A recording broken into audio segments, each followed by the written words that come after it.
Même en là, mais on disait que ça n'amène pas de reach. D'ailleurs, on peut déjà teaser qui va arriver Oui, d'accord. dans la deuxième partie. La deuxième partie de l'émission, on repart comme un homme, mais voilà, c'était pas... Tout autour de là, on a pu sécuriser l'après-rachat et ça, c'est vraiment important. C'est-à-dire que John allait signer sur un post-it et toi t'as dit non, il faut un contrat de 50 pages. Franchement, elle n'est pas très agréable à lire. Et T'as raison, je te rappelle, c'est quand même une bonne ambiance ici. La petite histoire, c'est que c'est ma compagne qui m'a offert un déodorant qu'elle avait fabriqué elle-même, que je trouvais pas terrible. C'était un déodorant en pâte qu'il fallait s'appliquer avec le doigt. Tu vas le répéter toute ta vie, ça en plus, toi. Comment j'ai commencé, c'était nul. Mais voilà, on est encore un écosystème assez jeune, mais avec des gens comme toi notamment, pour continuer à te frotter la manche et continuer à me faire inviter. Bienvenue dans cette nouvelle émission du Talk, c'est déjà le numéro 2 ici. Vous allez voir un nouveau décor incroyable. Toujours grâce à All In Entreprendre, c'est grâce à eux que cette émission existe. C'est un talk show qui réunit entrepreneurs, fonds d'investissement pour parler un peu de l'actu de l'écosystème et d'innovation. Moi, c'est vraiment à All In Entreprendre. Allez sur le site si vous avez besoin de financement. Alors cette émission, c'est un long format, mais ne t'inquiète pas, il est divisé en plusieurs rubriques. Tu peux aller directement sur la description YouTube, aller cliquer dans les rubriques qui t'intéressent. La première chronique qu'on a, c'est Top or Flop, on demande aux gens leur actu sur l'écosystème. La deuxième rubrique, c'est comment maîtriser, gérer LinkedIn, comment tout péter sur LinkedIn, avec un expert LinkedIn, Fabien Delax, qui vient pour un peu évaluer, juger les profils LinkedIn des invités. Ensuite, on va discuter un peu corporate et rachat, parce qu'on a notamment un de nos invités qui vient de racheter une boîte. Et aussi, on va discuter beaucoup de relations start-up et corporate, est-ce que ce mariage est possible. Avant-dernière rubrique, c'est une jeune start-up qui vient et qui pitch son projet devant des investisseurs, devant des entrepreneurs qui sont plus expérimentés, qui vont devoir l'aider. Ils pitchent pendant une minute. Et après, c'est le grand moment du pay it forward. On va rendre un peu tout ce qu'on a appris pendant ces longues années d'entrepreneuriat à des jeunes, leur donner des tips pour réussir. Et enfin, ces entrepreneurs à succès que tu vas voir lors de l'émission doivent lancer une nouvelle idée de business et s'affrontent en battle devant un public en plus. Ils ne sont au courant de rien. Ça va être canon. Profitez. Choisissez votre rubrique préférée en dessous dans les commentaires et bon amusement.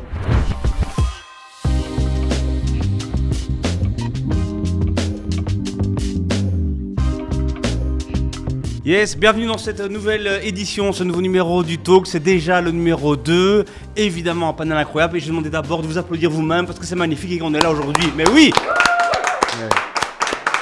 Alors on a ici autour de nous Laurence de All In Entreprendre et du Wing. Bonjour. Reine de l'investissement et du réseau, correct? Correct. Yes. Allez là, Nicolas. Oui. L'investisseur privé le plus actif de Bruxelles. Du monde. Du monde, ok, c'est balancé. Laura, qui réinvente les team building. Exact. Surveco. Surveco. J'ai étudié ou quoi? Surveco, évidemment, excuse-moi. Et John, ici, l'éternel jeune John, List Minute, Ring Twice aujourd'hui. Bienvenue. Merci. Ring Twice, c'est quoi encore? Ringtoys, c'est une plateforme d'économie collaborative leader en Belgique.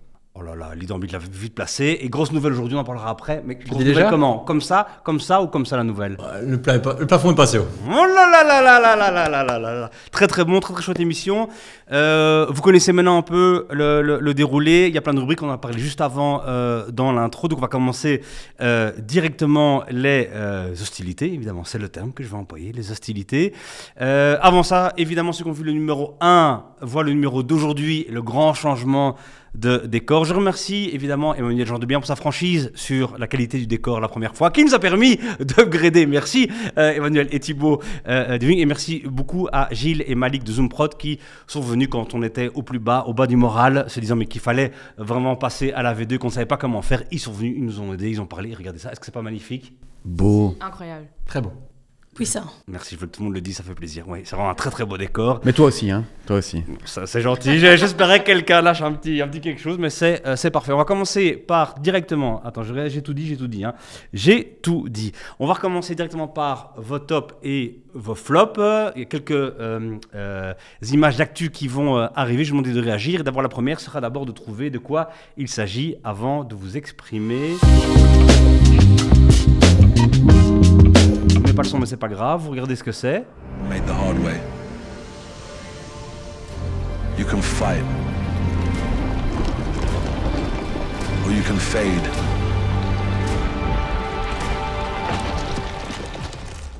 Qu'est-ce qu'on vient de voir, les amis? Qui sait ce qu'on vient de voir? Le retour de Mike Tyson. Pas mal, c'est pas ça. L'annonce d'un combat de boxe? Pas mal, c'est pas ça non plus. Ok. Non, parce qu'il y a quand même plusieurs sportifs, plusieurs disciplines. Mm-hmm. Thierry qui se lance dans la boxe. Je te remercie beaucoup de croire que c'est possible. Encore, ce côté-là de la table est vraiment très sympa, hein, je dois le dire. C'est une pub pour Neuramor, qui est un équipement de sport et qui a fait énorme polémique parce que c'est 100% de l'IA ou générative ou des anciennes vidéos qui ont été prises dedans sans... Enfin, que c'est l'IA qui a tout fait, quoi, qui a été chercher tout ça et tout. Première pub sortie aux États-Unis entièrement IA. Je vous demande d'abord de juger ça, puis vous me direz pourquoi. Est-ce que c'est comme ça ou est-ce que c'est comme ça pour vous? Vous avez 3 secondes. 1, 2, 3. Ouais, très très propre là. Pourquoi, Nicolas? C'est extraordinaire. Ok. C'est extraordinaire. Je développe un petit peu. Ouais, vas-y. Je développe. Non, mais c'est toute cette nouvelle tendance au niveau de l'IA et de pouvoir la matérialiser. Tu vois, enfin, on a quelque chose où on a du tangible, on entend beaucoup parler, ça va révolutionner, on a des titres qui font peur dans la presse, etc. Et puis maintenant, on commence à la voir en pratique dans la vie de tous les jours. Et puis en plus, c'est un beau challenge pour la créativité. Donc ça va nous pousser à repousser nos limites. Ouais, pas mal, pas mal. Ici, là.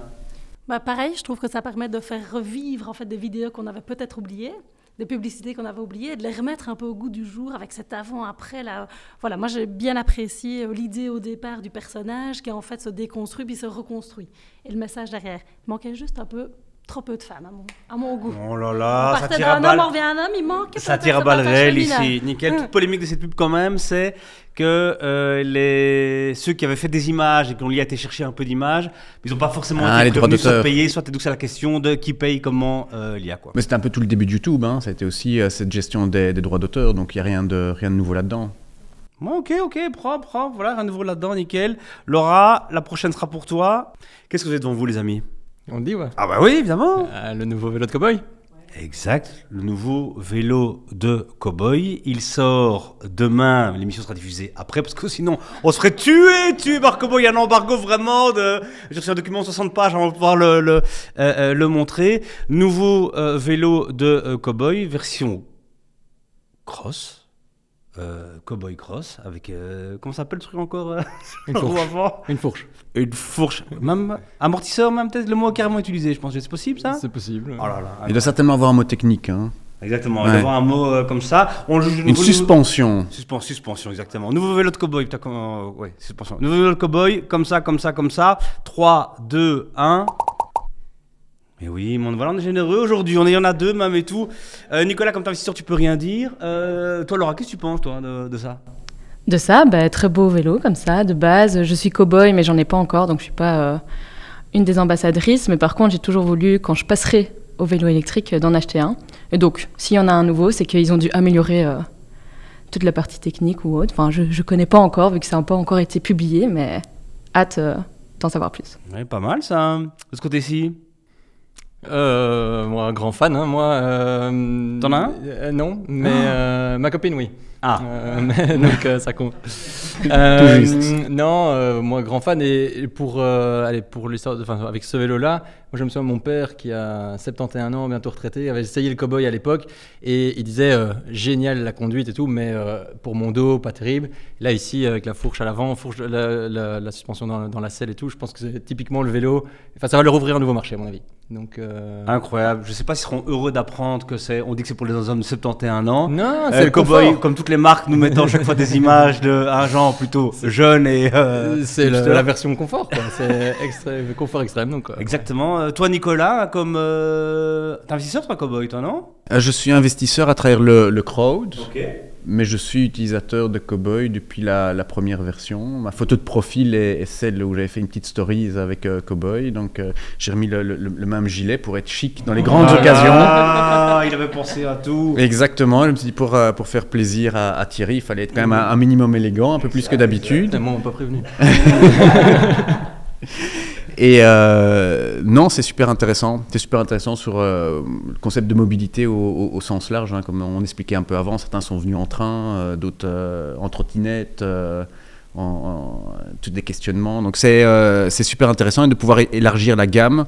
Je suis curieux de voir si on reste sur du seul urbain ou si ça va ouvrir à justement tous ceux qui font les navettes pour entrer notamment dans Bruxelles ou dans les villes. Et donc, quand je vois la taille des pneus, la suspension, c'est un truc Ouais, un nouveau segment, t'avais Yes. trouvé le mot. C'est John qui nous avait dit ça. Je voudrais remettre quand même un truc. Si on a fait le pari, c'est de dire que comme Paris a son grand Paris, hein, et d'aller plus loin, et qu'en fait, quand tu es à Bruxelles, ben, si tu fais 30 km, tu es en pleine nature. Pareil pour Paris, pareil pour ces villes-là. Et que voilà, c'est un vélo qui peut servir à ça. Moi, personnellement, ça me fait plaisir parce que Cowboy, on les annonce morts. Ben, régulièrement, je dirais. On aime bien en Belgique se bâcher et tout. Évidemment, c'est très compliqué. On a vu que Van Moof a perdu des très grosses plumes.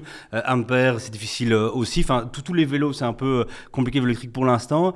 Et on a des Belges qui font pas tout parfaitement comme personne, évidemment, mais arrivent là, ils viennent avec un nouveau modèle. On peut l'acheter. Il sera disponible dans 6 semaines. Donc, c'est pas juste une image comme ça. Il y a vraiment un truc. Et donc, ça continue. C'est toujours très compliqué, évidemment. Est-ce qu'ils seront là dans un an On l'espère. pas. On le souhaite, évidemment. C'est tout ce qu'on souhaite. Mais cool que ça avance, quoi. Trop bien. Pas beaucoup de polémiques cette fois-ci. J'ai pris 3 faciles. Et elle est vraiment la dernière. Barak, le roi. Il est venu dimanche. Est-ce que quelqu'un était là? Non. Je vous félicite pas. T'étais là? Moi non plus. J'aurais dû vraiment dire oui, moi j'y étais. Moi j'ai regardé, mais les prix des tickets n'étaient pas donnés quand même. C'était quoi, 600 c'était? Ouais, je crois que c'était quelque chose comme ça, ouais. Ouais, c'était pas mal. Mais quand même, Barak. Ça les vaut certainement. Mais... Ça les vaut certainement, voilà, évidemment. Mais Thierry, toi, t'étais pas au palais? Pas cette fois-ci, non. Pas cette fois-ci. J'ai déjà été invité, sache-le. Et Barak est pas venu à la maison?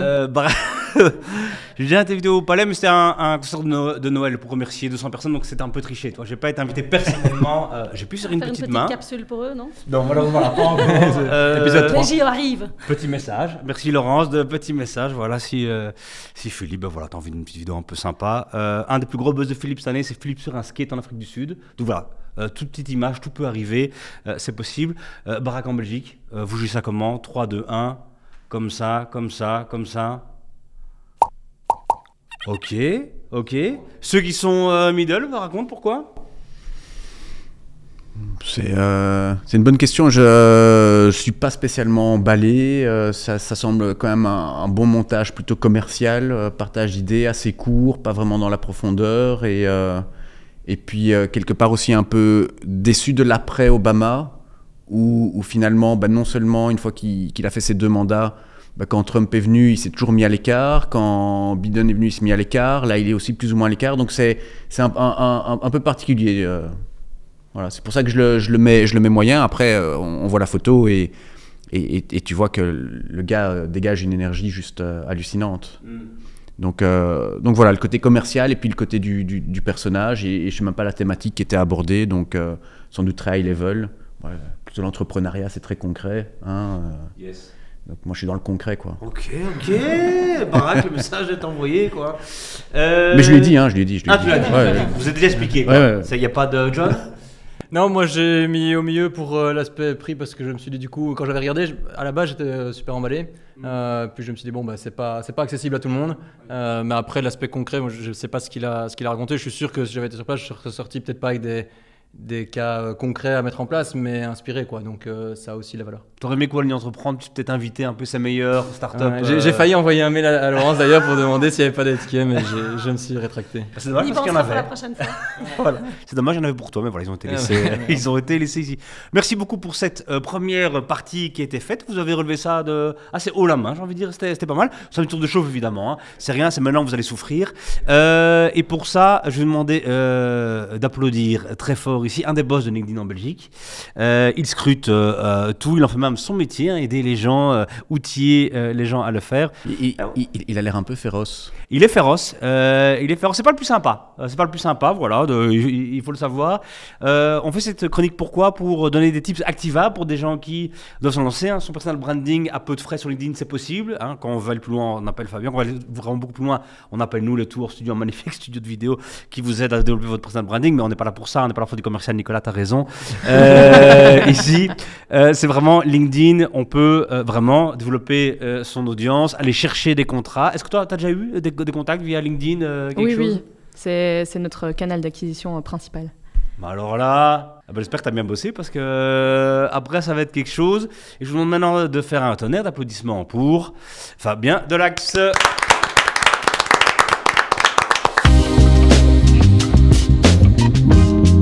Voilà, alors Fabien, je disais, tu es un des experts belges du LinkedIn. Il paraît. Je C'est pas moi qui vais le dire. Oh là là, on s'arrange avant. Et donc, ce qu'on t'a demandé, c'est de regarder un peu ce qui se passait sur l'activité de chacun. Oh non. Ouais, certains, bah voilà. Et donc là, je vais te laisser un peu nous présenter tes recherches, ce que tu as découvert. Voilà, sont nos invités aujourd'hui. Très bien. J'ai changé un tout petit peu le format par rapport à la première émission. Donc, on va être un petit peu plus court. Et la première chose que je dois dire, c'est en fait, il y a un petit peu plus de niveau quand même. Alors, est-ce qu'ils ont été briefés je regarde là, surtout. Non, absolument pas. Je l'assure. Emmanuel me l'a promis et on la croit. Et est-ce qu'on a un droit de réponse? Pas du tout. C'est pas la justice ici. Hein. Ouais, exactement. Et pour chaque catégorie, il y aura un gagnant. Donc, un gagnant profil, un gagnant sur les publications, et évidemment, un classement final. Et on gagne? Tout mon respect. Et je dirais même tout notre respect. Je viens d'augmenter. Eh ben ça fait plaisir, tu vois. C'est simple, mais ça fait plaisir. Oui, c'est pas Barack Obama ici. Non, mais attends, c'est du sérieux. Parfait. Donc, on va commencer par les profils. On va commencer par Laura. Voilà, j'ai pris en ordre comme ça. Alors, Laura, son profil, il est vraiment pas mal. Hein. On a une bannière de marque, donc avec le branding, l'identité visuelle de Surveco. Ça, c'est pas mal. On est en mode créateur et il y a un effort sur la description. On la voit pas à l'écran, mais il y a un petit effort sur la description. Mais bon, vous me connaissez, j'ai quand même des petits trucs à dire. Donc, la première chose, c'est la bannière. En fait, la proposition de valeur, on comprend pas. Put your values into action. Ok, mais on comprend vraiment pas ce que fait Surveco. Donc là, il y a un petit travail à faire. Non, on comprend pas. Tu comprends? Je te trouve dur. Non, c'est mais dur. Moi, comme je les connais, alors je comprends, mais peut-être que pour quelqu'un qui. Moi, je me suis mis dans la peau de quelqu'un qui arrive la première fois. Donc en fait, l'idée, c'est que quand on arrive sur un profil. Oui. Donc l'idée, c'est que quand on arrive sur un profil, il faut qu'en 3 secondes, on ait compris ce que la personne fait, parce que c'est à peu près notre temps d'attention en tant qu'humain aujourd'hui. Deuxième chose, la photo, on peut zoomer un petit peu. Donc c'est une belle photo, mais on peut zoomer un petit peu pour que le visage prenne plus de place. Ça, je l'avais déjà dit la fois passée. Ensuite, il avait déjà dit. Oui, dit. Non, pas à toi. Ah, les mauvais élèves ici, elle a pas regardé l'émission. Ensuite, il y a une zone sélection qui est complétée ici avec des posts à succès qu'elle a mis en avant. Donc, on peut ajouter en fait des liens vers des pages de vente sur son site, etc., qui sont intéressantes pour faire évidemment de la conversion derrière. Ensuite, sa description, elle est travaillée, mais elle est un petit peu scolaire, un petit peu mécanique. Franchement, elle n'est pas très agréable à lire. Et t'as raison, je te rappelle, c'est quand même une bonne ambiance ici. Donc voilà, surtout que en fait, c'est l'endroit idéal pour faire un petit peu de storytelling, raconter son histoire, ses valeurs, son why, etc. Et en fait, vu ton domaine, tu vois, ton engagement, etc., en fait, t'es la candidate parfaite pour avoir une description storytelling. Ok, super. Voilà. Alors, on va passer à Nicolas. On reste sur le côté gauche. T'inquiète que t'étais la bonne meilleure. chance. T'étais la meilleure de tous. Là, maintenant, ça va vraiment aller. Tac, tac, tac. Donc, Nicolas, il a le plus beau et le plus long CV de la tech en Belgique. Ça, c'est sûr. Et ma photo cowboy. Et sa photo cowboy. On reconnaît. Oh, il a pas menti. Il a pas menti. Il a mis le même gilet. Donc, Nicolas, je rappelle, ex-Google, dans le board des plus belles startups, Sortlist, Movin, Yago, Tapio. Bon, la vérité, c'est que le seul truc que je changerais sur le profil de Nicolas, en fait, c'est son nom par le mien et sa photo par la mienne. Ça, c'est gentil. Donc, voilà, ça, c'est pas mal. Non. La bannière, il y a... je déconne un peu, hein, mais la bannière, il y a quand même... on comprend pas trop. La description, elle est très résumée de CV. Donc, là aussi, j'ajouterai un petit peu de storytelling dans tout ça. On passe à Jonathan. T'es prêt? Allez. Alors, Jonathan, c'est la sobriété. Donc là, je me réjouissais en fait de le voir en vrai, parce qu'on s'est déjà eu en call une fois il y a quelques années, pour voir en fait s'il avait toujours le même âge que sur la photo. En fait, un peu moins de cheveux, mais sinon j'ai pas beaucoup changé. T'avais 16 ans sur la photo, on est d'accord? En vrai, non, c'était pas si vieux. Hein. C'est la photo de son permis de conduire en fait. La description, par contre, là, j'ai un petit truc à dire. C'est juste, il y a une phrase. Entrepreneur passionné par les nouvelles technologies. Ouais, je crois qu'elle date d'il y a 10 ans. Voilà, à peu près. Mais tu es beaucoup plus que ça. Donc là aussi, je pense qu'on peut compléter, expliquer un petit peu ton parcours, pourquoi tu as créé Ring Twice, etc., etc. Donc ça peut être un petit peu sympa.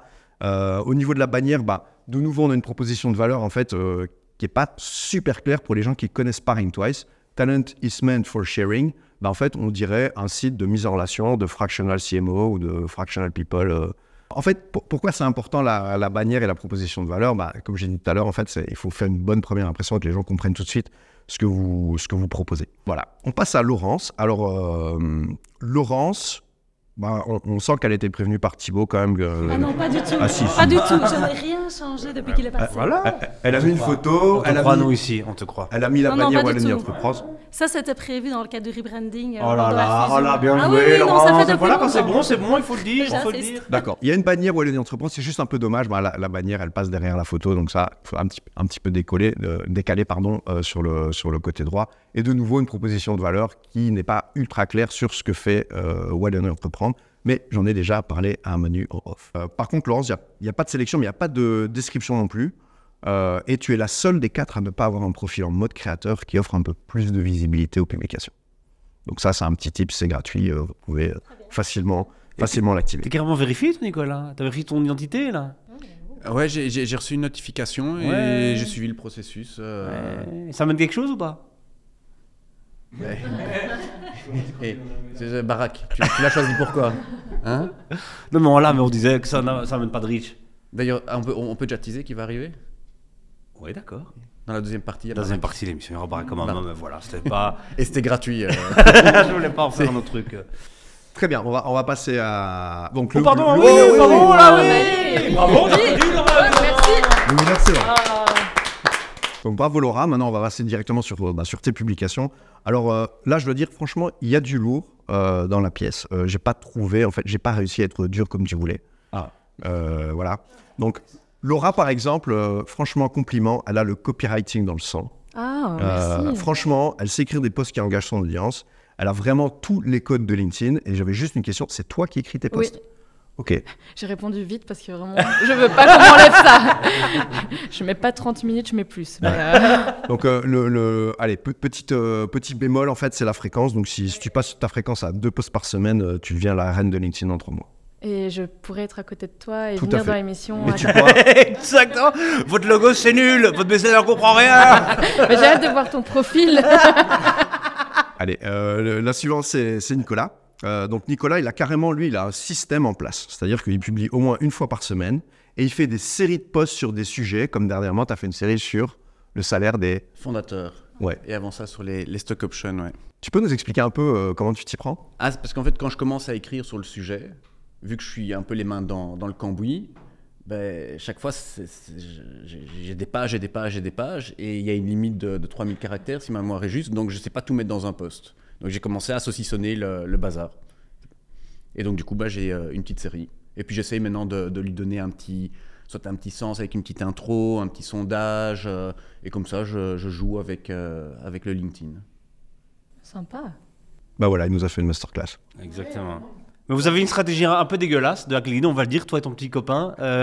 Chaque fois que vous voyez un entrepreneur, vous faites un selfie avec lui, on n'en peut plus de voir vos photos. En plus, achetez-vous un fucking smartphone correct. La moitié des photos, on dirait un truc avec un Nokia 3210. Donc on sent quand même que Nicolas, il a compris l'intérêt de LinkedIn et l'impact que ça pouvait avoir sur ses business, oserais-je dire. Alors, on passe à Jonathan. Jonathan, alors tout à l'heure, j'ai dit que tu étais dans la sobriété avec ton profil. Là, je peux dire que tu es dans l'authenticité avec ton contenu. Franchement, on sent la sincérité des émotions dans ce que tu postes, mais c'est rare, trop rare. Donc, il y a des fois, tu publies 2 posts pendant une semaine, et puis on ne te voit plus pendant 3 mois. Parfois, il y a des trous de 6 mois. Donc, ça, c'est un petit peu dommage, parce que je trouve que tu écris vraiment pas mal. Il y a juste de temps en temps, en fait, tu mets des hashtags au milieu du texte, c'est pas très lisible. Tu cites beaucoup de personnes, mais il suffit de regarder le nombre de likes de ces posts. Franchement, c'est du bon contenu, donc il faut faire beaucoup plus souvent. Tu mets une petite sélection avec des liens vers ton site et je suis sûr que tu arriveras à transformer LinkedIn dans un canal de conversion, un canal d'acquisition de trafic pour Intwise. Ouais. Après, moi, j'ai un coup de main de Justine qui m'aide pour bien formuler tout ça. Ah, t'es pas si authentique que ça, tu veux dire? Si, non, le message, c'est moi. Quelqu'un écrit de mes posts. Non, ça prend. Si, c'est le mérite, mais ça prend du temps. Franchement, je pense, quand je fais un post, en fait, c'est elle qui m'a amené là-dedans, parce que pour les 10 ans de Ringtwice l'année passée, elle a fait tiens, on va faire 10 histoires en 10 jours. Un post par jour, ça prenait vraiment, vraiment du temps. Et donc, si tu veux mettre un vrai truc auquel tu tiens pour être authentique et tout, tu peux vite passer plus d'1 heure dessus, quoi. C'est vrai. On va passer à Laurence. Alors Laurence, c'est la bonne élève de Wallonie Entreprendre. Hein. Elle republie tous les posts de la page WE Digital Deep Tech, ou presque une vraie ambassadrice. Et par contre, on voit que de temps en temps, en fait, tu as aussi des périodes de trou où tu n'es plus du tout là. Donc là, c'est pour ça que je dis que Thibaut, il a dû te donner des tips, parce que je sens que tu es venu la semaine passée là te connecter pour être sûr qu'il y a un peu d'activité. Ah non, et puis, non, pas du tout. Je l'ai accusé 4 fois. Ça commence à être lourd. Hein, Et alors, le gagnant ici, c'est Nicolas. Allez, bravo ça. On va passer au classement. Ok, Donc c'est une combinaison de tous les critères, c'est totalement subjectif. J'allais dire, j'ai pas prévu mon gilet pare-balles, mais là, Donc Laura en tête parce qu'elle est bien sur le profil, elle est bien sur la page. Nicolas, c'est ton profil qui te classe là. Laurence, c'est la page entreprise qui te classe là. Et voilà. Et toi, John, voilà quoi. Après, pour ma défense, nous, c'est du C2C. LinkedIn, c'est pas non plus notre cible. On est d'accord. Alors, et ça, c'est vrai, c'est que les pages B2C, elles ne sont pas forcément ultra critiques dans la stratégie d'acquisition des boîtes. Par contre, je remarque quand même que les CEO de boîtes B2C qui publient sur LinkedIn via leur profil ont plus de visibilité que les autres. Et ce qui est intéressant, c'est que toi, tu as pas mal de feedback en plus. Donc non seulement tu es première, mais tu as encore de la marge de progression. Oui, c'est ça, c'est génial. Merci beaucoup. Mais où tu seras dans 6 mois, je sais pas. Par contre, on m'a pas prévenu que je devais payer, donc j'ai rien prévu. Non, mais t'inquiète pas. Ce qui est prévu, c'est Nicolas investir grâce dans ta au boîte. haut, merci. Mais il faut payer quand même. On en reparle hors caméra. Alors, juste pour résumer les 3 petits conseils du jour, donc on optimise sa page entreprise aussi pour convertir. Il n'y a pas que le profil, on a tendance à l'oublier. Ça, c'est une citation que j'adore. Je ne sais pas de qui elle est, mais je vais me l'attribuer. Mieux vaut être clair qu'essayer d'avoir l'air intelligent. Ça, c'est la remarque pour vos propositions de valeur. En fait, John. Il faut que les gens comprennent ce que vous faites dès qu'ils arrivent sur votre page ou votre profil. Et alors, on joue sur le biais cognitif de simple exposition pour être top of mind. C'est quoi? C'est la stratégie de communication, de marketing de Coca-Cola. On vous fracasse tous les jours avec le nom. Donc, qu'est-ce que ça veut dire? On publie de manière beaucoup plus régulière sur son profil et sur sa page. Merci. Yes, merci beaucoup, Fabien.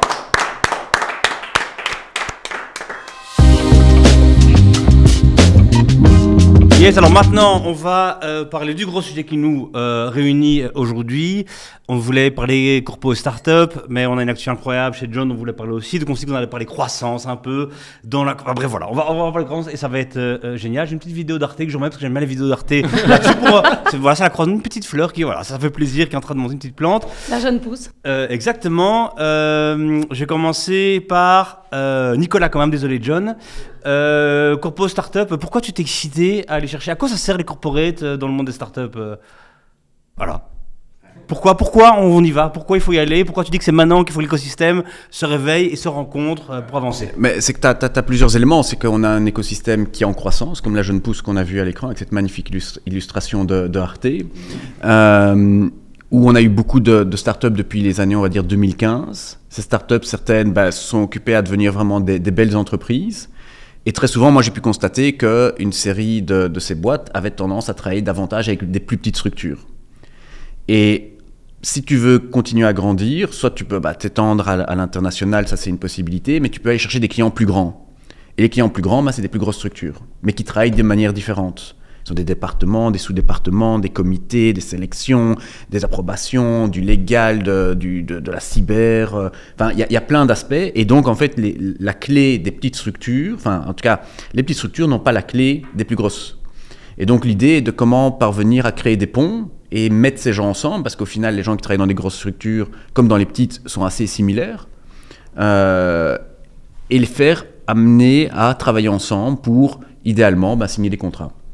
Donc ça, c'est un peu l'ambition de départ qui est partie, elle, d'un hasard total suite à une rencontre à l'époque avec Guillaume Boutin. Je me disais, qu'est-ce que je vais raconter à Guillaume Boutin? Je lui ai dit quoi? Il y a un problème de 5G, de couverture réseau, c'est pas très relevant, mais je me suis dit, tiens, une boîte aussi grande que ça soit Proximus, mais on peut prendre les Bpost, les NJ, SNCB, en disant, ils ont des millions de clients, ils ont des clients B2B, B2C, des indépendants, des PME, ils sont au nord du pays, au sud, dans les villes. Et l'écosystème startup ne les voit pas nécessairement comme un go-to-market. Pourtant, il y a des synergies à faire. Comment ça se fait? En fait, chacun vit dans sa bulle. Et donc l'idée ici, qui a toujours été un peu plus ma mission, c'était de connecter les gens, connecter les différents écosystèmes et créer ces ponts pour qu'il y ait des collaborations qui puissent naître. Et donc c'est suite à cette discussion que ça m'a amené dans rencontrer d'autres personnes qui, de fil en aiguille, vont me faire organiser un événement. C'est vraiment c'est le 28 mars, où on a trouvé 5 grosses entreprises qui, sous la thématique de la durabilité, m'ont dit, tiens, voilà, nous, on a des problèmes business. Et ça, c'était finalement Nicolas Bèze chez Bipost qui me dit, bah, écoute, voilà, moi, je connais les priorités stratégiques de Bipost. Je sais aller au niveau du business et leur demander, c'est quoi les problèmes que vous avez pour le moment? Un problème de mobilité dans le département HR, comment passer d'une mobilité à une mobilité peut-être plus douce et rouler avec des flottes de cow-boys, et bientôt peut-être encore plus de chances que ça se passe. Et si toi, tu as des startups scale-up qui répondent à ces problématiques, ça m'intéresserait potentiellement de les rencontrer. Et donc, j'ai été questionné une série de grosses boîtes. J'ai pris mon petit bâton de pèlerin tout seul dans mon petit délire perso. Et donc, j'ai récupéré des problèmes. J'ai contacté Laurence en disant, tiens, regarde ici, j'ai des problématiques de grosses boîtes. Est-ce que toi, dans ton portefeuille, à Wallonie Entreprendre, tu as des boîtes qui travaillent sur ces solutions? Puis je suis retourné chez les corpos en disant, tiens, t'as vu Nicolas chez Bipost, Hélène chez Engie, Stéphane à la SNCB. J'ai dit, tiens, regardez, est-ce que, vu les problématiques que vous m'avez soumises, est-ce que ces boîtes-là, ça pourrait vous intéresser? Ah, attends, on va checker en interne. Et donc, le 28, on a un petit événement privé qui est le premier, avec de Merod et Be-Impact, qui m'ont rejoint en cours de route pour en faire quelque chose de plus sérieux, parce que nous, c'était qui je suis au final. Hein. On a vu que j'étais même pas numéro 1 sur LinkedIn. Donc, tu vois, donc j'ai encore du boulot avant de devenir quelqu'un. Et on va aller faire se rencontrer, où chacun de ces acteurs va avoir un speed dating avec les bonnes personnes en interne chez Bipost, chez Engie, à la SNCB notamment, qui ont émis un problème, ont déjà sélectionné qui voulait rencontrer, et la startup Scale-up va pouvoir venir expliquer comment elle résout les problèmes et poser des questions pour comprendre aussi c'est quoi la problématique plus en détail. Et donc voilà, c'est une initiative purement philanthropique. Pour l'instant Pour l'instant, et non, c'est vraiment la mission. C'est pour ça que je me suis, entre guillemets, associé avec Be-Impact, qui est une ASBL. Et donc, ça ancre dans cette volonté d'aider l'écosystème. Et je suis très content qu'il y ait une structure comme Be-Impact, dont c'est la mission, qui a les ressources aussi, pour continuer à porter le projet et les accompagner là-dedans pour faire quelque chose avec plus d'impact. Canon, trop bien. Je parlais avec un des boss d'une très grande banque en Belgique aujourd'hui, qui disait c'est toujours super ça, à ce moment-là, mais quand on commence à se parler, quand on parle de start-up, c'est là que le bordel commence, parce que la start-up elle n'est pas prête, procurement, 12 mois. Il me disait faire un contrat chez nous, c'est 6 mois. Une startup digitale veut proposer un service chez nous, c'est 8 mois d'analyse et tout. John, tu m'avais dit, t'as pas d'histoire à nous raconter, toi? Corporate startup, c'est pas toujours évident, la réussite? Nous, c'était pas de la même manière, mais je me souviens, on a été actifs dans le B2B à l'époque. Je pense qu'il y avait un événement, je sais pas comment on va s'appeler celui que tu fais, mais il y a un qui s'appelait Buy from Startups ou un truc comme ça. Ici, c'était Speed Scaling. Ouais, bah, je suis pas créa, quoi. Ouais, non. c'est comme la tagline, quoi. Ouais, non, mais il y avait un event avant qui s'appelait Buy from Startups, mais je te parle de ça il y a 7-8 ans, un truc comme ça, où c'était aussi l'idée d'avoir des grandes entreprises où on pouvait aller pitcher. Nous, on était actifs dans le B2B. Après, moi, j'ai trouvé, enfin, quand on en parlait avant, quand tu m'avais dit que Nicolas serait là, moi, c'était pas vraiment l'aspect client que je trouvais compliqué, parce que je trouve ça très bien d'avoir des gros clients pour les startups. Ça peut vraiment être un effet de levier super important. Moi, c'était plus les partenariats que j'ai trouvé compliqués dans notre historique, parce que les attentes d'une grosse entreprise, en fait, si tu veux vraiment, ils sont pas, c'est pas du bénévolat non plus, les grandes entreprises. Et donc, il faut qu'il y ait un impact concret. Et dans les partenariats, nous, on en a probablement fait au moins une dizaine, des partenariats avec des plus grosses sociétés, et il n'y en a qu'un qui fonctionne réellement et qui est pas mort de sa belle mort, parce que tu as vite des ambitions, pour que la grosse société se dise « tiens, en fait, c'est un succès », il faut que ça va représenter peut-être des centaines de milliers d'achats pour eux. Voilà. Celui qui fonctionne bien chez nous, par exemple, c'est avec Hubo, grosse chaîne de bricolage. Mais clairement, pour que ça fasse un peu la différence chez eux, c'est pas en se disant ça va leur ramener 10 000 ventes sur l'année, entre guillemets. Ils s'en foutent. Pour nous, si on fait 10 000 acquisitions sur l'année, on fait 60 000 acquisitions sur l'année, on fait 60 000 nouveaux clients par an, nous, chez nous. Si tu fais plus de 10 000, tu dis, OK, c'est une grosse différence. Et c'est là que je trouve que parfois, aujourd'hui, on a un stade de développement comme déjà un peu plus avancé qu'à l'époque. Mais donc, plus tu es une petite start-up et plus tu t'adresses à des gros partenaires, plus c'est difficile d'aligner les intérêts. Et si on devait mettre une enveloppe fermée pour dire qu'est-ce qui est un succès du partenariat a posteriori, tu vois, et ben en fait, il y a beaucoup de chances, 99% de chances à ce niveau-là que ce soit pas aligné. Et donc en fait, que la startup se dise ouais génial, j'ai fait plus 20% grâce à ce partenaire, et que le partenaire il dise c'est gentil, mais moi ça n'a aucun impact pour moi. Donc là, au niveau partenariat, je trouve ça plus compliqué. Client, bah, c'est autre chose. Laurence, toi? J'acquiesce tout à fait parce que c'est vrai que j'ai vraiment le même type de retour dans ce qu'on voit dans les boîtes qui sont participées. Au board, c'est aussi pas toujours évident à gérer parce qu'on n'est pas toujours aligné avec ses partenaires qui investissent certaines fois dans les projets. Durant la durée de vie, il peut y avoir une certaine forme d'ingérence aussi au niveau de la start-up. Et puis au board, nous, en tant qu'investisseurs, on va avoir évidemment un retour sur investissement à long terme et on va avoir une vision globale du développement de la start-up. Là où eux, évidemment, s'ils ont investi sur un co-développement, par exemple, d'une technologie, ils vont être très focus sur cette technologie. Et donc, de temps en temps, c'est pas toujours facile à gérer au niveau d'un board, justement, les intérêts qui sont pas toujours alignés, comme le dit John. Même si, d'une certaine manière, on trouve évidemment que c'est très porteur et on encourage ce genre de partenariat et on n'hésite pas à mettre aussi notre réseau en interne au niveau de Wallonie Entreprendre au service de nos startups du Wing et au service des plus grandes participations évidemment qu'on a. On aime en tout cas la dynamique, mais quand même avec quelques points d'attention. On trouve qu'effectivement, c'est très porteur d'un point de vue technologique, d'un point de vue mise à disposition de tout un réseau de distribution. On peut aller plus vite, on peut déjà valider aussi le marché. Je crois que ça, c'est vraiment un point qui est très important pour les startups. On le voit, on investit des fois même très tôt dans certains projets. Et puis, c'est là souvent qu'on bute, alors que ce n'était pas toujours prévu. On n'a pas toujours anticipé le test de marché qui n'a pas toujours été suffisamment approfondi. Et donc là, souvent, il faut réinvestir sur ce genre de moment pour être sûr en fait, que le go-to-market soit bon. Yes. Et Laura, ça c'est mon rêve, vraiment, je vous dis, vraiment mon rêve, si t'arrives à faire ça, ce serait mon rêve, c'est qu'une banque, ou n'importe quel acteur évidemment, dise, au lieu de dire je vais sponsoriser un écosystème, je vais faire un truc comme ça, je mets mes clients, tu vois, je fais rencontrer mes clients à la startup. Parce que c'est ça, tu vois, une banque, Bipost, Engie, ils ont tellement de clients, et les startups, qu'est-ce qu'elles ont besoin? C'est en effet, c'est de clients. Et tu disais, alors, il faut faire attention. Toi, si on te propose ça, si une banque te dit, écoute, je t'ouvre mes clients, qu'est-ce que tu fais? Je dis oui, mais quel est leur objectif derrière? Parce que comme nous, on fait des team building à impact, c'est pas juste un événement ponctuel et on s'amuse, c'est vraiment qu'il y ait une envie de changement systémique, on veut changer la culture d'entreprise, ou en tout cas s'assurer que tout le monde comprend.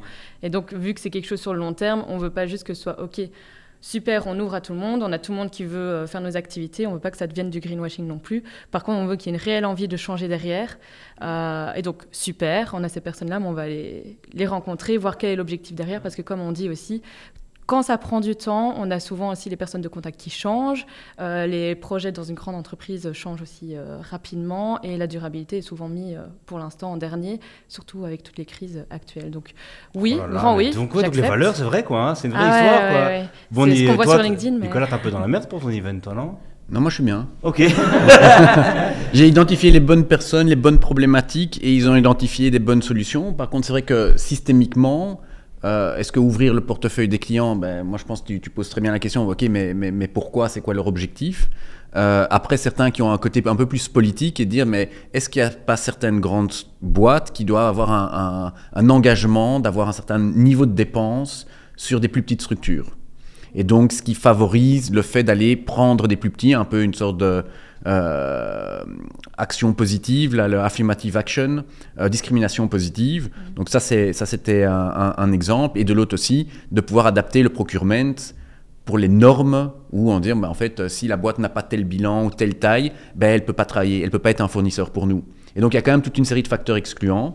Et John avait tout à fait raison sur le niveau de maturité entre les deux structures. Ça aussi, quand je suis allé discuter avec les différents corpos, eux, ils étaient un peu certains allergiques au niveau start-up.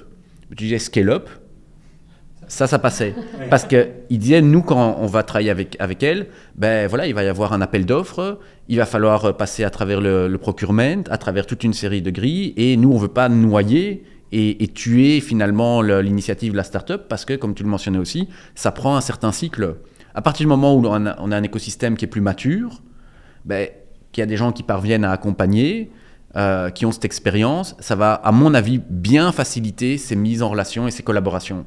mais voilà, on est encore un écosystème assez jeune, mais avec des gens comme toi notamment, pour continuer à te frotter la manche et continuer à me faire inviter, pour avoir des améliorations sur mon LinkedIn, on va pas se cacher. Je commenterai un post. Voilà, les choses vont dans la bonne direction. Trop bien. Et on parle de croissance ici, John. Et je dirais que c'est ton moment. C'est ton moment. Alors tu me regardes cette caméra-là, celle-là. Tu regardes celle-là. Raconte-nous un peu. Tu vis une grande étape. Là, tu l'annonces demain. Je ne me trompe pas. Donc évidemment, ceux qui vont l'émission sera il y a sans doute une semaine. Mais c'est une grande nouvelle pour vous. Raconte un peu ce qui se passe. Ouais, effectivement. Là, on reprend un concurrent français. Et donc ce qui marque pour nous notre développement à l'international. On avait déjà essayé dans le passé, maintenant c'est un second essai mais via une acquisition, donc c'est complètement un challenge complètement différent. Je devrais peut-être mettre ça comme post LinkedIn, mais c'est en gros 100% de croissance en une journée, quoi. Parce que c'est assez impressionnant, parce que c'est une boîte qui fait exactement la même chose que nous. Et ils ont lancé ça il y a 11 ans aussi.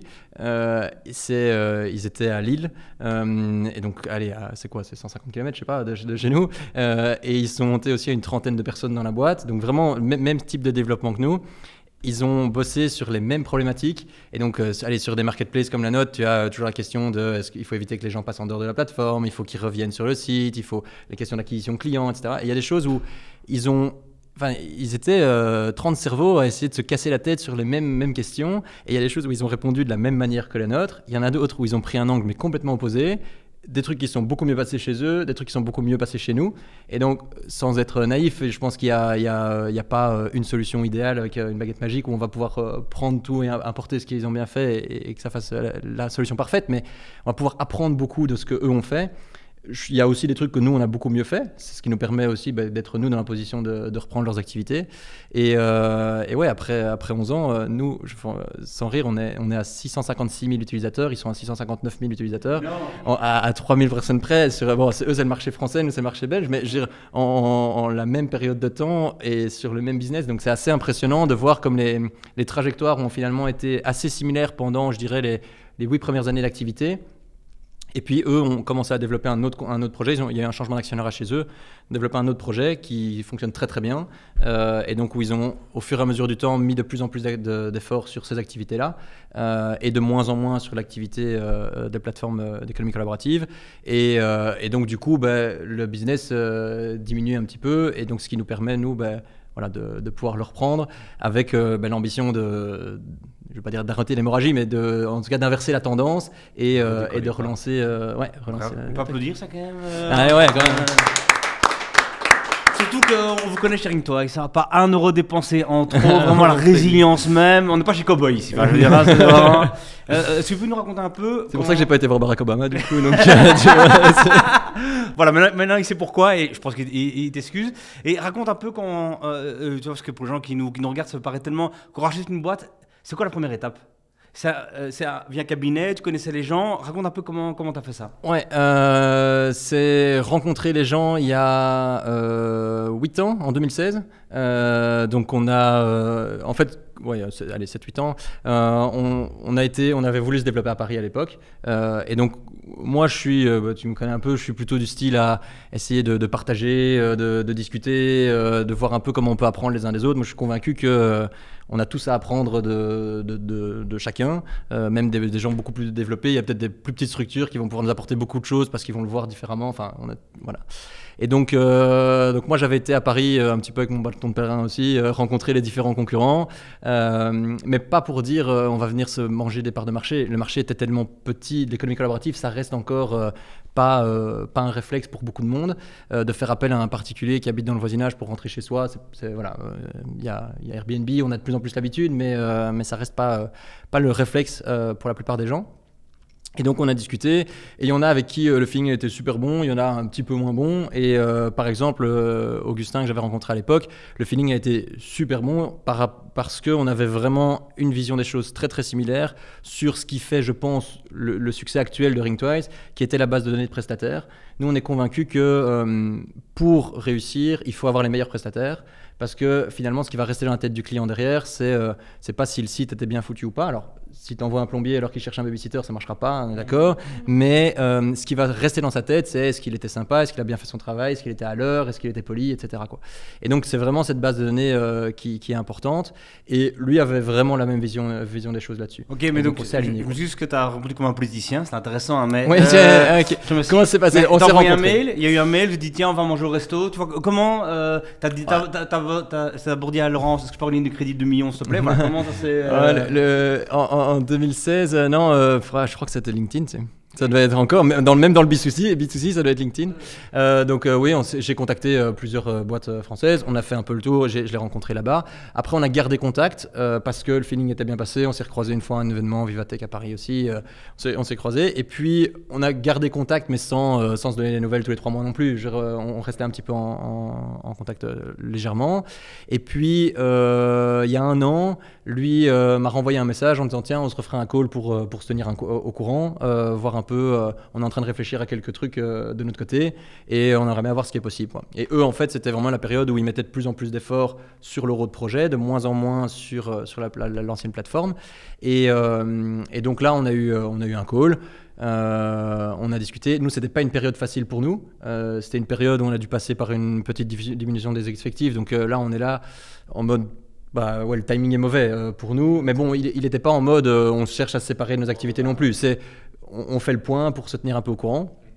Et puis je pense que après avoir traversé des périodes difficiles dans la boîte, que ce soit pour l'équipe, mais pour nous en tant que founders aussi, y a un besoin d'avoir d'un besoin de croissance, quoi. C'est pour ça qu'on fait ce qu'on fait. On a eu une année où on a fait très peu de croissance. Et tu te poses un peu la question de te dire mais pourquoi est-ce qu'on met de nouveau tous ces cerveaux en train de réfléchir et d'avoir le même impact que l'année passée à peu de choses près. Et donc voilà, on voulait absolument retrouver cette dynamique positive. Et donc on en a parlé au board, on en a parlé à Laurence. On a présenté. Et Laurence, quand ils t'ont dit la première fois, qu'est-ce que t'en as pensé? En fait, ce que j'ai fort apprécié, c'est qu'il y avait une adhésion de toute l'équipe autour de ce projet. Je crois que ça, c'était vraiment le message le plus fort. C'était, John l'a présenté, mais autour de John, il y avait toute une équipe qui était vraiment porteuse de ce projet-là. Ça faisait sens. Il y avait déjà eu un historique de discussion en amont. Il y avait eu déjà cette volonté de partir sur la France. Et puis, qui n'avait peut-être pas fonctionné, c'était un peu trop tôt. Ici, on revient en fait sur cette idée, mais autrement. Et en plus, c'est vrai que on a fait évidemment toute l'analyse avec à nouveau les points d'attention et notamment justement sur cette partie intégration au niveau de la technologie. Je pense qu'eux ont pu nous démontrer, après analyse évidemment sur place de la technologie, des différentes synergies qu'il y avait moyen d'identifier et de mettre en place. Et puis quand on a senti que dans l'équipe, au sens large, il y avait cette vraie volonté de s'impliquer dans ce projet-là, voilà, ça a été, on en a beaucoup parlé, mais finalement on a rapidement été convaincus. Oui, beaucoup de discussions, mais intéressant parce que je pense que c'est aussi le rôle des actionnaires, c'est de pouvoir aussi dire attention. Il y a l'enthousiasme de tout entrepreneur où on pense toujours que tout est possible et voilà. Donc c'est aussi de pouvoir dire attention, on n'est pas, on sort d'une situation qui était plus compliquée. Le marché belge, il ne faut pas le délaisser non plus parce qu'il y a une question d'allocation des ressources. Finalement, le gros investissement qu'on fait là-dedans, c'est un peu toutes les ressources humaines qui vont être mises comme eux. Ils ne savaient pas tout faire, ils ne savaient pas se développer le projet qu'ils avaient lancé et l'ancien projet. Tu reprends les équipes, la plateforme, les deux? On ne reprend pas les équipes, donc on va gérer ça depuis la Belgique. On reprend la plateforme, la marque, la techno, la base de données clients, etc. Les contrats aussi. Échange d'actions, financement? Non, financement, mais comme je dis, l'investissement de notre côté, il est surtout de ressources humaines qu'on va mettre derrière. Parce que c'était un business qui était en décroissance et où nous, eux, c'était aussi leur bébé, ils y tiennent et ils ont envie aussi de tous ces prestataires qui gagnent pas mal d'argent via la plateforme. Ils ont envie que ça puisse continuer et perdurer et eux pouvoir se focaliser sur leur business qui grandit bien maintenant, quoi. Trop bien, quoi. Puis ici, on a pu quand même aussi mettre des garde-fous autour de ce rachat. Ça n'a pas été, simplement un deal, on rachète la plateforme. tout autour de là, on a pu sécuriser l'après-rachat. Et ça, c'est vraiment important, notamment sur l'aspect tech, propriété intellectuelle, hyper important aussi. Ici, l'aspect des équipes, c'était pas trop... Tu veux dire que John avait signé sur un post-it et toi, t'as dit non, il faut un contrat de 50 pages. Non, mais on a aussi une équipe de management fort attentive, évidemment, et qui accepte d'être fort challengée par le board. Et ça, c'est quand même vraiment... Oh là là, c'est mignon. Non, ça, je l'admets. l'histoire. Oui, on est d'accord. Et ils ont invité par hasard. C'est pas Olivier Entreprendre qui m'a dit invite-le, on va raconter une belle histoire et tout. Voilà, ça se fait comme ça. C'est la magie de Startevie, c'est la magie de votre histoire. Allez, c'est incroyable. Tu vas racheter quelqu'un, toi, Laura? Non. Pas encore. Pas encore. Pas encore. Mais il leur fallu 11 ans? Ouais. Oui, c'est ça, j'ai encore Combien de quelques temps, années. Encore 6 ans. Ouais, ça va, on est bien, on a le temps. Nickel. Cool. Mais encore, évidemment, bravo, mais ça fait plaisir quand même que cette résilience ça paye à moins, bim, on peut racheter quelqu'un et c'est parti pour la France. On te souhaite que ça cartonne, évidemment. Bah, je le souhaite aussi. On souhaite ça. Oui, bien sûr. On le souhaite, puis c'est de nouveau un apprentissage de notre écosystème qui a des façons d'aller chercher de la croissance qui peuvent être alternatives à mettre plus d'argent sur la table pour faire plus de pubs ou avoir plus de commerciaux. Donc je trouve ça hyper enrichissant pour l'écosystème. Bravo. Allez, On l'a déjà pris. D'ailleurs, en parlant d'écosystème, je rebondis parce que j'en parlais justement il n'y a pas longtemps avec mes collègues qui me disaient que chaque année, on fait un baromètre en fait, au niveau de Wallonie Entreprendre sur les opérations d'M&A, sur toute la partie francophone en Belgique. Et sur 350 transactions en 2022, il y a 54% qui proviennent d'opérations comme ça de croissance externe par rachat d'une activité similaire, produit similaire ou sur un marché similaire. Donc voilà, c'est vraiment porteur en tout cas pour notre écosystème. Allez, canon, super. Génial, alors maintenant, c'est le moment que j'affectionne particulièrement. Nous avons ici des serial entrepreneurs, des fonds d'investissement, des gens très très sérieux, évidemment, vraiment, ça pèse autour de cette table. Et il est temps de pay forward, de rendre un peu aux jeunes qui se lancent. Et c'est le cas du jeune entrepreneur qui va arriver maintenant. Et je le remercie déjà avant qu'il arrive, parce que il a marqué son accord pour venir. Et ça, c'est beau, comme vous. Et comme certains d'entre vous, j'ai oublié d'envoyer l'invitation avec l'adresse, l'heure et tout ça. Et donc, une heure avant l'émission, je l'ai appelé en disant « Bédi, tu viens bien quand même tu ne m'as pas envoyé des infos. » Il est venu quand même, il a annulé tout ce qu'il avait pour être là aujourd'hui. Donc merci beaucoup, on peut l'applaudir. Donacare Gauthier, bienvenue. Donc merci beaucoup évidemment d'être là. Avec plaisir, merci à toi. On s'est rencontrés au TRAC il y a un an. Plus ou moins. Un an, tu pitchais ton projet, tu as avancé depuis, il existe maintenant, il est en vente maintenant. Tu vas avoir 1 minute pour pitcher ton projet. Donacare, c'est le nom de ta start-up. Ça commence déjà, je vais me calmer. Et donc, tu as 1 minute pour pitcher ta start-up. Ici, autour de la table, votre but à vous, c'est évidemment de donner un conseil sur le pitch. C'est intéressant. Ne passons pas trop de temps là-dessus parce qu'après, ce qu'on vous demande, c'est de prendre votre téléphone et de regarder quel rendez-vous vous pouvez lui organiser ou quel conseil vous pouvez lui donner, mais très activable, pour qu'il avance dans son projet. Si vous avez 100 000 à mettre, vous le mettez, ça y a, c'est à l'aise, Nicolas. Mais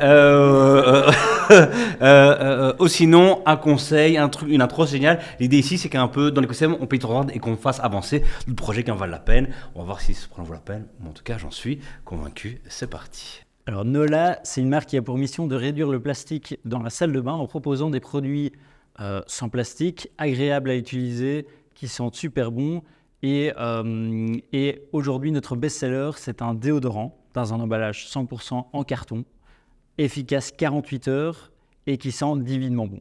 Il est disponible en 4 parfums différents et aujourd'hui, il a déjà conquis plus de 10 000 utilisateurs. Alors aujourd'hui, ça fait plus de 3 ans qu'on travaille sur de la recherche et du développement au niveau d'un futur shampoing. C'est un shampoing très innovant qui est en poudre concentrée à dissoudre avec de l'eau du robinet. Et il est ultra pratique, il sent super bon, il rend les cheveux tout doux et surtout, il évite de jeter du plastique à usage unique. D'ici 2 mois, on va lancer une campagne de crowdfunding. Donc si ça vous intéresse, n'hésitez pas à vous inscrire pour le découvrir en avant-première. Incroyable, bravo!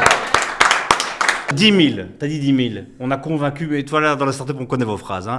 On a convaincu 10 000 personnes. T'as vendu 10 000 déos? Alors j'ai produit 10 000 déodorants parce que pendant 2 ans et demi j'ai produit moi-même dans un atelier aménagé chez mes parents des déodorants. Aujourd'hui j'ai réussi à déléguer la production pour pouvoir me libérer du temps, mais donc j'ai effectivement produit même 15 000 déodorants moi-même.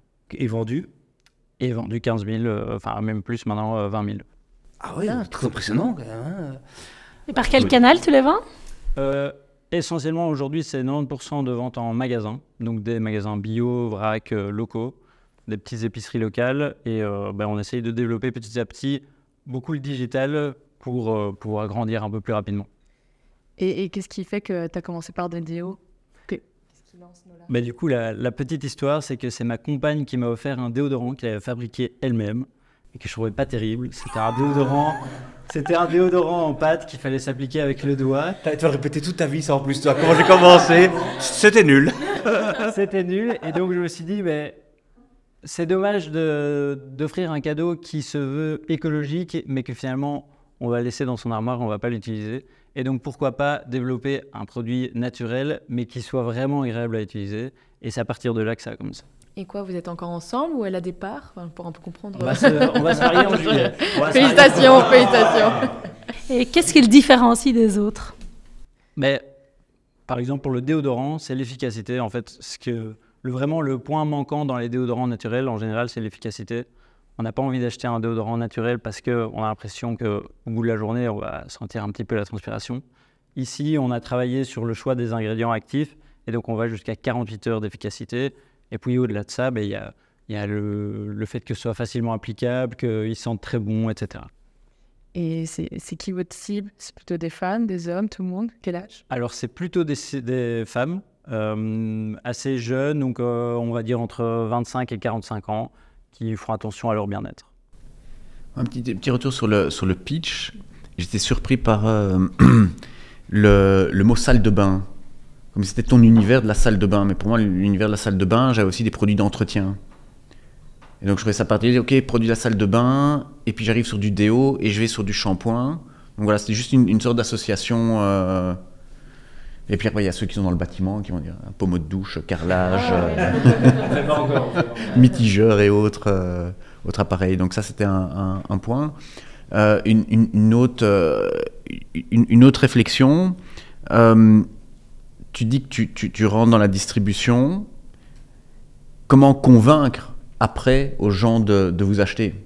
Parce que tu peux rentrer en distribution et dire ok, je te mets dans mes magasins, mais comment amener le trafic et les gens à découvrir un nouveau produit, un nouveau concept? C'est pas évident à communiquer. Et comment tu fais? Mais donc en général, ça se fait en collaboration avec le magasin. Enfin, en tout cas, on propose des dégustations de déodorants, mais c'est très... Dégustation. Parce que là, quand les gens viennent et essayent, et après l'autre en prend. On n'essaye pas directement, mais on fait sentir parce que souvent, c'est les parfums qui font vraiment la différence. Parce que quand ils sentent, ils sont directement waouh. Enfin, on travaille avec des parfumeurs de la région de Grasse qui est connue mondialement pour les parfums. Et donc, ça apporte. Grâce au Logne. Un vrai. Grâce.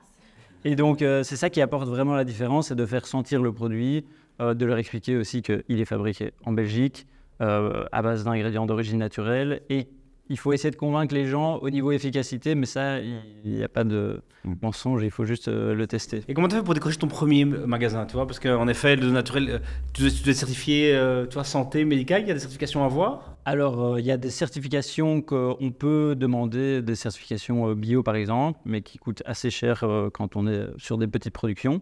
Donc, que pour l'instant, on ne vise pas encore. Mais il y a testé dermatologiquement. Donc, effectivement, on a travaillé avec un dermatologue qui a pu tester avec 2-3 utilisateurs pour vérifier qu'il n'est pas dangereux. Et ton premier magasin, comment t'es arrivé dedans? Mais il faut aller toquer aux portes, aller proposer le produit, le faire tester, laisser des échantillons. Et une fois que le gérant du magasin est content, en général, ça suit. Et jusqu'à présent, à chaque fois que le déodorant rentre dans un magasin, ça continue avec le magasin parce que il fait vraiment la différence par rapport au déodorant actuel. Je trouve que le branding est très sympa.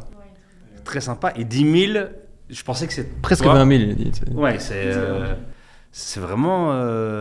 Genre, si c'est 20 000, dis 30 000 et pas 10 000. Généralement, Ok, c'est quoi l'étape? Ici, un panel, Laurence d'investissement, c'est entrepreneur, investisseur, entrepreneuse. Qu'est-ce qu'on peut faire? C'est quoi le truc où tu as donné un coup de main là maintenant?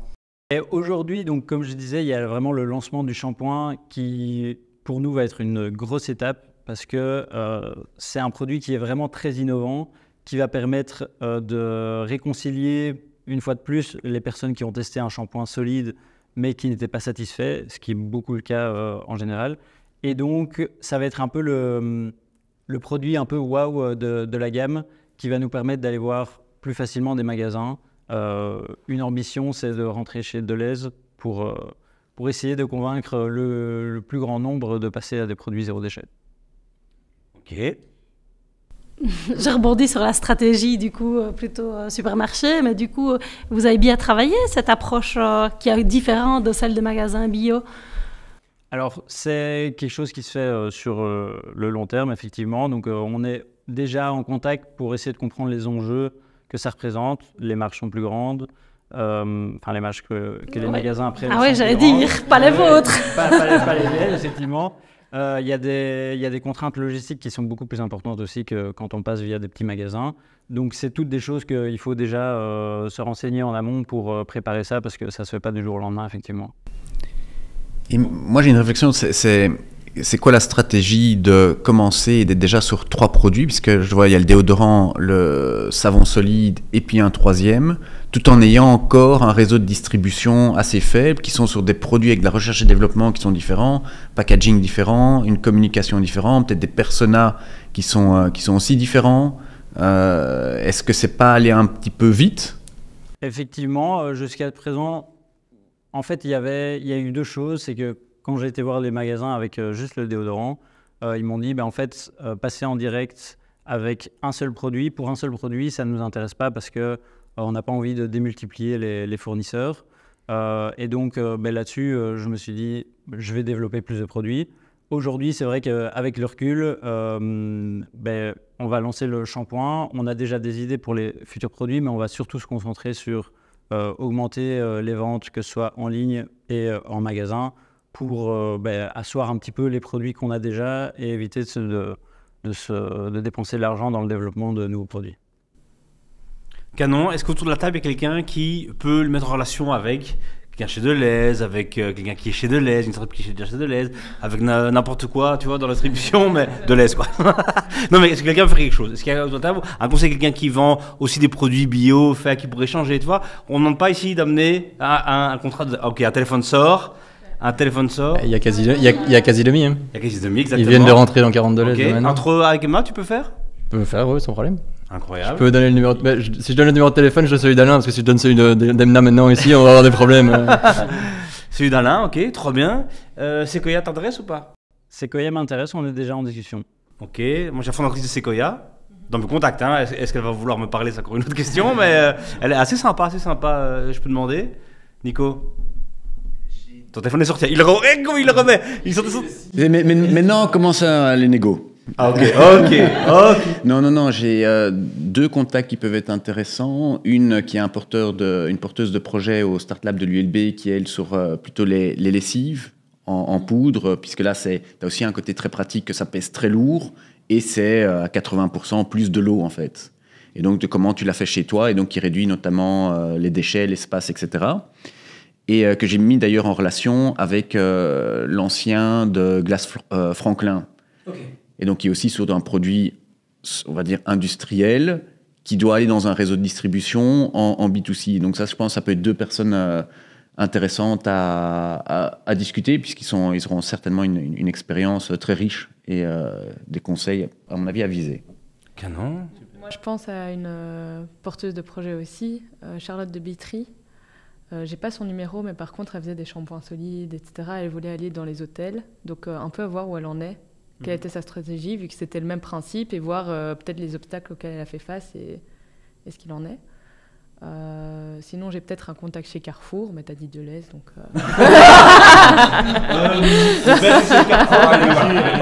Je vais pas demander... Ah non, sinon, je pense à quelque chose, j'ai... Monoprix, qui se lance en Belgique là, dans 2 semaines. Et c'est mon cousin qui va lancer ça. Non, Ouais. parce que ma femme est fan numéro 1 de Monoprix, donc je Ah ouais. voudrais aussi. Ah bah écoute, après je connais pas trop l'image, enfin le type de produit qu'il y a encore chez Monoprix, etc. Donc je sais pas si ça peut fitter, mais Ce serait la bonne cible aussi. allez, soirée d'ouverture le 28, je pense, si tu veux. Laurence, tu as quelque chose? Oui, oui, tout à fait. Alors, voilà, chez Wallonie Entreprendre, on a vraiment deux axes. La partie plutôt accompagnement. J'ai cru comprendre que tu avais déjà pu bénéficier des bons apports du TRAC, même j'ai entendu Capinov. Donc voilà, tout ça, c'est très bien. Tu peux aussi travailler sur le volet packaging avec des structures comme Wallonie Design, si ce n'est pas déjà fait. Et puis alors, pour toute la partie financement, là, effectivement, là, tout un panel d'outils de financement qui vont du cofinancement à la garantie avec les banques, et puis alors d'un investissement en direct ou via aussi Easy Green, chez lequel ça pourrait rentrer. Voilà, tout ça, il faudrait qu'on voit de manière un peu plus approfondie, mais sache évidemment qu'on soutient ce type de projet à l'entrepreneuriat. Voilà. Incroyable. Nicolas, t'as autre chose, toi, encore? Ouais, si tu peux me rajouter sur LinkedIn. Et puis après, on discutera sur LinkedIn d'abord, mais voilà, il faut des stats, quoi. J'ai fini deuxième. Hein. Là, je l'ai de travers. Hein. Et dès demain, je suis plus régulière aussi. Bravo, la CEO de Culte Kéfir, tu connais ou pas? De vue. Ah, aussi, faut vous parler, hein, aussi, pareil, dans tous les magasins bio, elle est là, et croissance de malade, très très bien, très très bien. Bravo, hein, déjà 10 000 trucs vendus et tout, pas mal. Merci au panel, soyez certains que je vérifierai chacun d'entre vous si les contacts ont été passés. Et ton papa chez Carrefour, si tu peux, voilà, tu peux balancer. Mais c'est trop bien, merci, bravo à toi. Super. Cool. Ouais, sur la main, mais t'as raison. Top, maintenant c'est à vous de bosser, chers amis. Enfin, ce moment est arrivé. On va revenir un peu au garage avec la meilleure blague que j'ai vue ces dernières années. Si elle passe, ils ont tous commencé dans un garage, ces boîtes-là. Quelle est ton excuse? J'ai pas de garage. Très très bonne réponse. Vous qui avez réussi, vous qui avez réussi, point en fait. Hein. Vous qui avez réussi, vous qui connaissez c'est quoi l'entrepreneur, qui est déjà à la phase 2, voire la phase 3, voire à la phase 5, on rachète des boîtes et on fait 300% de croissance. Vous allez maintenant faire équipe, cette équipe-ci, à deux, comme ça, vous allez devoir réinventer un business, lancer un business en 2024. Donc, si vous deviez recommencer, vous, à vos débuts, quel business vous lanceriez? Vous allez devoir l'imaginer, vous allez devoir le pitcher. Je vais vous laisser 3 minutes, 4 minutes pour un peu bosser. Attention, la victoire est dure. Le perdant sera On a déjà affiché fini 3e et pendant- 4e, on va pas. pendant longtemps. Voilà, je vous laisse un peu quelques minutes et puis après, il faudra y aller. Le but évidemment derrière, c'est de voir, tiens, comment est-ce que des gens qui ont peut-être déjà tout vu, quel angle ils utilisent pour lancer un nouveau business, qu'est-ce qu'ils feraient pour en inspirer d'autres, évidemment. Si c'est une très bonne idée, elle n'est pas la vôtre. Si les spectateurs la voient et la copient, ils peuvent le faire aussi. Donc, il faut le savoir, mais ça va. Donc, je vous laisse, allez, 4-5 minutes. On arrête 2 secondes et puis on revient pour un pitch. C'est parti? Et ça répond à un autre pain qui est toutes ces personnes qui font du présentéisme ou qui font du burn-out, qui perdent du sens dans leur travail. Ça leur permet de se dire, ok, je vois vraiment les valeurs de l'entreprise, je peux y participer et pourtant je ne suis pas dans le top management, mais... C'est ça, c'est une concrétisation des valeurs et des engagements qui se traduit. Ouais. Donc, comme ça, on a notre problème master qui est la transition. La transition. On met une couche d'AI. Ouais, c'est pas mal, mais que c'est un peu l'actualité. Comment l'AI, pour qu'elle ait un peu sens, c'est qu'en fait, on va nourrir notre logiciel des plans d'action et autres stratégies. Je suis convaincu que c'est une problématique. En tout cas, quand je vois l'environnement Scale-up proche de moi, entre guillemets, c'est des problématiques qui existent. Mais après. Est-ce qu'on ne pourrait pas intégrer dedans justement le côté corporate et scale-up? Ouais, tu vois, comme ça on intègre l'idée de dire, ok, c'est des gens qui partagent en fait les mêmes problématiques et le même métier. Yes, donc est-ce que vous êtes prêts? On est un peu tendu là. Ouais, je sens ta tension là. Comment ça, pas du tout? Pas du tout tendu. Ah, pas du tout tendu. Ah, mais t'es prête? Mais Vous êtes prêts, non, pas du tout. Tendu, Ok. Ben ça tombe bien parce qu'on aurait pu le faire entre nous, évidemment, ça aurait été sympa. Vous, là, on se connaît, on passe un bon moment et tout. Mais il y a 15 personnes qui vous attendent pour votre pitch et qui vont vous départager. Donc on va monter là maintenant et vous allez devoir convaincre des sales, des futurs sales, que votre idée est la meilleure. Allez, c'est parti, on y va. Ah, c'est vrai en plus. Bon, on a eu 3 minutes pour le préparer. Hein, donc, bon, qui est le meilleur sales ici dans le...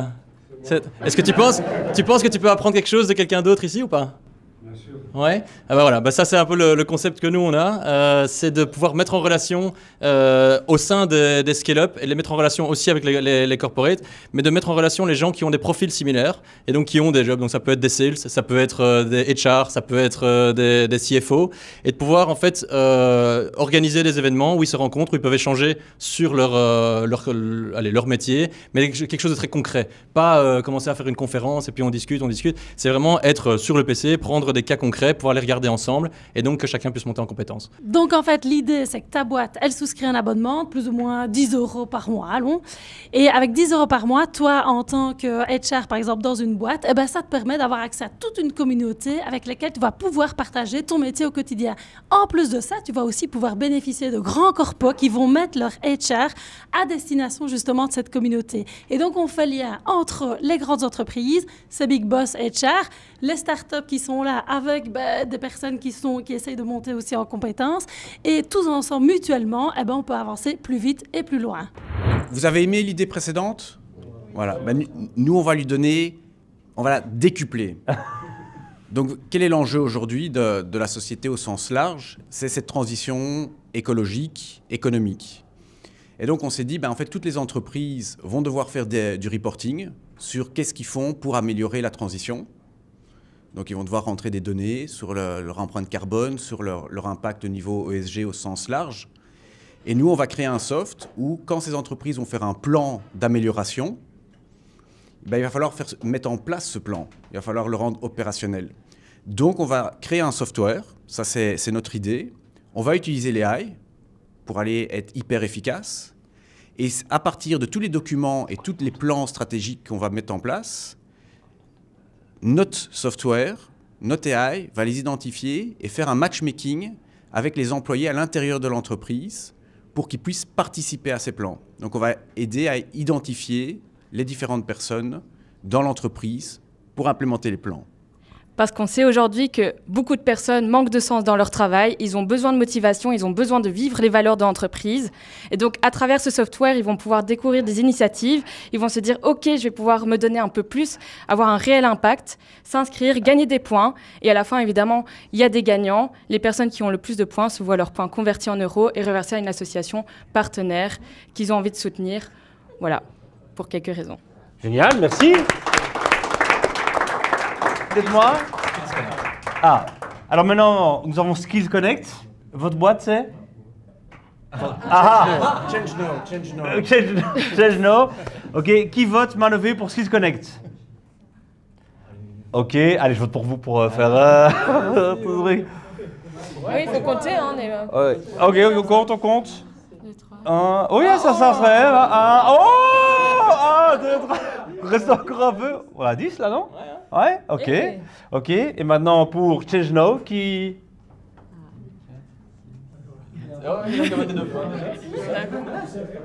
9. Ok, mais donc c'est Skills Connect qui l'emporte, bravo à vous. C'est déjà la fin de l'émission. Merci à vous évidemment d'être venus. On peut se réapplaudir évidemment. Évidemment... Merci Laura de dire ça fait plaisir. Merci. Ah c'est toi, pardon. Merci à toi. Merci à Oli Entreprendre évidemment qui permet que cette émission existe, qui finance ce programme pour se faire rencontrer entrepreneurs, investisseurs, entrepreneurs qui débutent. Merci à toi d'être venu pour nous ton expertise LinkedIn évidemment. Grand plaisir. Je pense que tu auras des petites remarques après des candidats qui ont été scrutés. Mais voilà, un grand merci. On se retrouve sur les réseaux. Suivez les entrepreneurs évidemment sur LinkedIn. Suivez Wallonie Entreprendre pour la prochaine, ça va bientôt. Ça va être au moins aussi fun. À plus. Au revoir tout le monde. Au revoir.